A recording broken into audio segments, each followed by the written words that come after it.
มาสงข้าพี่น้องนุดีไกไปดียาวมาเข้าไปปีมาเฮาเหมือนไงอะไรกัดเย็นตูกัดเย็นเจอกูก็คนเสียกำขามาเข้าไปใจเฮาเกี่ยวขาจมขาปนไหนไปปีมาใจเฮาลาเชียวในละเฮ็ดมามีเศร้าปีปลายขยาวเมื่อนั้นตาดีเฮ็ดปล่อยปีมาใจในหยาบแหนก็เปื่อไปเมืองเขานั่นเป็นมิ้วหนึ่งเมื่อเหลียวเฮ็ดไงมาในก็เปื่อไปเมืองขาอันเขาเลยคำจะคำเข้ามาหึงหน่ายเย้าก็เปื่อไปเมืองหนึ่งกับขยาวจังว่าไปเมืองในเฮ็ดดีก็เป็นมันเฮ็ดจ้าก็เป็นมันอันลีมันเด้เมื่อเหลียวเขาเฮ็ดการสังก็เฮ็ดไงมากว่าตาไปตั้งก่อนเลยมาเลยก็ไงมาเครื่องโคยิบตื้อเสนก็จันมันสูงตื้อมาอันจ้ามันเดก็เบื่อไปไม่เห็นแหละเขาแตกกันใหญ่กันจี้กันจังกันพร้อมกันเดมังเผาปุ่นบอกใครเสกดูลายเขามาเพราะนั้นไปเมืองอันวันนั้นปองปึ้งดีสังขาราเขาด้วยขารู้เพราะเขาไปทางว่าพอถึงปล่อยเลือกตั้งมาเฮ็ดเป็นแตนพองเหเขาอยู่เนื้อสภาขึ้นสภาลงสภาไหนเป็นการหลงไปมือยาวไหนเขาซุ่มขยาวเขาการบนขยาวมันจะนันขาเกวก้นหลงเต้าเขาก็อ่อนกันตั้งป่าดีไปเมืองเหปล่อยก้นเผยก้นมันเขาลึกแดนพองเผยเป้ก็เลี้ยวเขาจมอยู่ค่ะจะคือ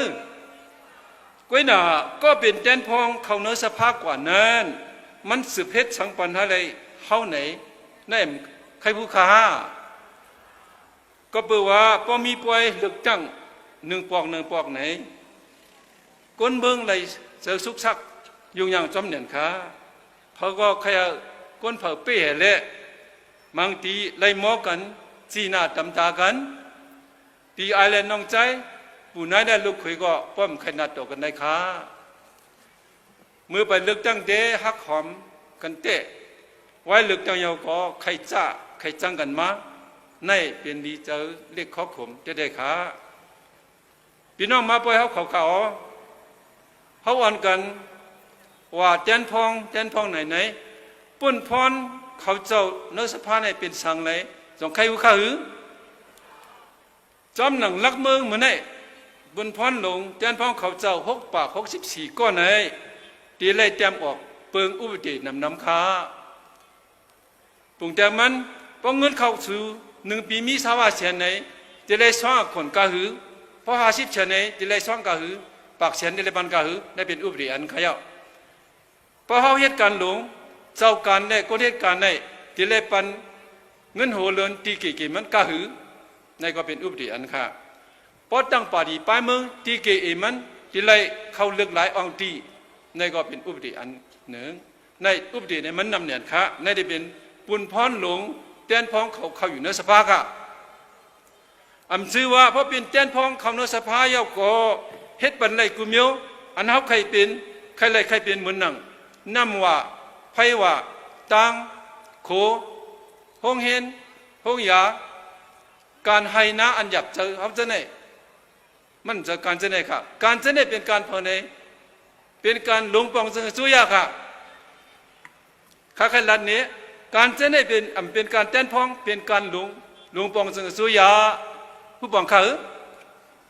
เพราะนั้นอันเขาใครเป็นนั่นซ้ำให้ถือดังเป็นหนาไหนอันนั้นที่ใครถามค่ะนะแตนพองเขาเจ้า1ได้ต่างลิกเหย้อน2ได้ต่างลาดเหย้อนกันแล้วย้อนเนื้อสภาย้อนที่เผอย้อนที่หลวงปองซึ่งอสุยาขาความสื่อถ่อมจ้ากันนะแตนพองเขาเจ้าละเฮ็ดก็ย้อนหลวงปองซึ่งอสุยาเป็นก้นก็ปันใครซ้ำเที่ยงแตนพองเขาเจ้าละเฮ็ดก็ย้อนหลวงปองซึ่งอสุยาเป็นก้นก็ปันขาผู้ปองใครอยู่ย้อนทางหือก็ใครเลยจังไรขาปักเปินมันมีไว้หรือกาหือเตไรกะขึ้นนั้นปองว่าการไปเมืองไหนพอเขาเป็นก็เฮ็ดไรปันไรเต้ไหนเขาเตไรเป็นอสุยาเขาค่ะนั้นเตไรปาจอมเข้าปาจอมนจุมอสุยาเปิ้น เก้ก็ลีมเก้ก็ยาวปืนมันจำไม่ซึ่งไหนค่ะอ๋อก็ไหนแหละปาดีไปเมืองซุ่มแล้วก็เข้าเป็นอสุยานเนี่ยอำนั้นใครป้าเนออสุยานเนี่ยก็อ่านอ้ำลัดมีก็แล้วก็สุนเฮ็ดไรปันไรเนี่ยมีกันนั้นค่ะแหละอันไหนใครก้นเมื่อเขาผู้ป่องหันถึงกูก็ขาลองเอาแค่เข่งเตียนพองกันไหนมันนำกว่าเย้าดีนสภาเวมันเดี๋ยวไรข้ามป้นสภาเหพอแทนเป็นในหลวงปองซึ่งสุยะสังตีเย้าขยาวก็ไหนเพราะเขาเคยเป็นก้นก็เฮ็ดไรปันไรซึ่งเขาอยู่เนื้อสุยะหลวงปองซึ่งเพราะเขาเคยเป็นก้นก็ย้อนไหนเขาอยู่เนื้อสภาอันในข้าทางได้ติดแตกเลี้ยงอยู่ค้าเขาที่เป็นนายสางอันวันนั้นเขาอ่านกันทัดด้วยขาลือเพราะไหนเนื้อสภาพปีดองสู้ในมีแดนพอง6 ปาก60 ใบ4ก็ค่ะเพราะ1 เครื่องใน3 ปาก30 ใบ2เพราะว่ากองเทียงก้อน1 3 ปาก30 ใบ3เขาส่งนี้พอแทนได้หลวงปองซึ่งสู้ยาก333ค่ะเพราะว่าเขาเป๊ะ3 ปาก30 ใบ3ก็เขาเปลี่ยนไรสู้ยาหางไว้ก็ยาวเขามีอำลาดยาวเขาเปลี่ยนก็เฮ็ดไรปันไรขายาวเพราะเป็นนั้นเขาสามไหวตัวขึ้นป่วยเลือกตั้ง2015ปุ่นมาในขาลือป่วยอันเขาเลยพิดกันมาเช่นนั้นค่ะแดนพ่อมเผามีกาหือในเขาตัวขาลือนกยุง3 ปาก90สังชี40 ใบ1อยากแข่ง22ใจเขา15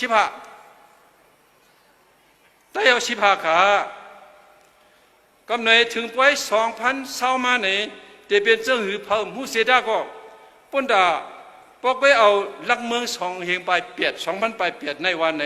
ปุ่นดาเขาเด้ใครเข้าก็รีบเข้าก็ย่ออภิมันปอกไว้คำน่ะเขาจะเป็นอะไรอยู่ค่า3 ปาก30 ใบ3ที่เป็นอะไรอยู่ค่าปุ่นด้วยค่ะเลยเขาเป็นอะไรลาขาก็ในแต่เขาที่เป็นสุยาหางเขาอ่อนหวานนั่นไปว่าจะในก่อนแทงชิดจัดก็เขาความเป็นไรครับจังว่าการไปเมืองไหนใครเฮ็ดก็ลีใครเฮ็ดก็ยาวตื่นเต้นเลยเรียนปัจจุบันปรีเย่อันวันนั้นเขาดีกว่าเพชรเปิดเรียนเปิดเจอแล้วการไปเมืองไหนเปิดก็เรียนปรีเย่ตัวเขาก็เดี๋ยวเลยเรียนปรีเย่ตัวเปิดในเด็กเปิดมันขยาวพวกเขาเอาโตซาโมหะมานาออนหูสิเฮ็ดเตะหอนเป็นสังมาเอามาโหเจอสิเจ็บจัดอันเมียเหลียวไว้เขาเดเลยเอาออกเขาเจ็บจัดสิเฮ็ดตรงนี้เป็นพรลีปุ่นน่ะคุณต้องนำค่าเพราะเขาไว้ว่าคนก็ในกัดตันกะหือก็เป็นนักจุ่มเขาแหละไว้เป็นเขียนเขาไว้ไหนปองว่าไปเมืองเป็นอีสังไปหูค่าก็นั่นไปหูพี่น้องเขาดีใกล้ๆยามยินอยู่ขยโยเนื้อกีกังกุนเล่นไปเมืองแล้วกำผ่าเมืองลมพาในมีความ2 ข้อขานั่นมัน1เป็นเมียวลำก็ลีเมียวเผือกก็ลีเย้าเพราะมันหมกครบหนูก็เย้าข้าวหนานั่นมัน2ไข่ไก่ไข่เป็ดเขาอย่าเอาเสียไม่ดีเร็วเพราะลูกก็อย่าเอาลูกทั้งหมดความ2 ข้อในเอาเข้าเจอเสียขึ้นมืออุปออกกันจำด้วยทะเลกำเนิดสุดเขาตึกสนเดกันนายาวสิกันหนังเอาค่ะเสื้อละเฮ็ดปุ่นมามันอิดิตพิษนำเสื้อนั่นเอาโวเหยียบหายกว่าเหยียบเนียนเหคัดจะเป็นข้อเลี้ยวเสียงเลี้ยวเขาเลยเป็นพิษอิดิตมันนั่นกว่าสีกามพี่น้องที่จำติไกเขาก็มือมาหักเสื้อมือหักษาหดกว่าวันเผอเมืองมันลีงามเยาสีเมื่ออุปโอกันลองไปเมืองไหนเป็นอีสังเขาที่เฮ็ดหือไรที่ไรเฮ็ดหืออันวันนั้นเสกำอันวันนั้นขลายหมอกราศีย้อนขอดยอดข้าก็มาส่งข้า